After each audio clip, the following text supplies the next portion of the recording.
ભૂવા ધૂણતા હોય એમાંથી હું સમજવા જેવું એ ડાકનો થોડોક અમથો તમને ખ્યાલ આપું, પરિચય આપું તો જેનો સાહિત્યમાં પુરાવો, જેનો પુરાણમાં પુરાવો, જેનો ઇતિહાસમાં પુરાવો, એવી પુરાવા વાળી વાત 18 પુરાણને ખોલી અને તમે જુઓ તો 6 શાસ્ત્રનું જેને પ્રતીક કહેવાય એવું છે શિવ પુરાણ.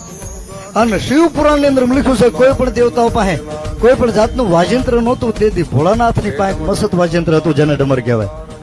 અને એ ડમરમાં 9 ઘર કેતા 9 કાણા આવેલા હોય. આ ડાકમાં 9 ઘર કેતા 9 કાણા, 9 કાણામાં ઓમ સોહમ, ઓમ સોહમ, ઓમ સોહમ શબ્દોનો રણકાર થાય ને રણકાર ઉપર દેવીઓ દેવતાઓ નાચવા મળે, ભોળાનાથ તાંડવ નૃત્યો કરવા મળે, દેવીઓ દેવતાઓ ગમન કરવા મળે. જો દેવીઓ દેવતાઓ નાચવા મળે પછી ભૂવા નો ધૂણે બાપ. હરિ ઓમ હર હર હર હર હર હર હર હર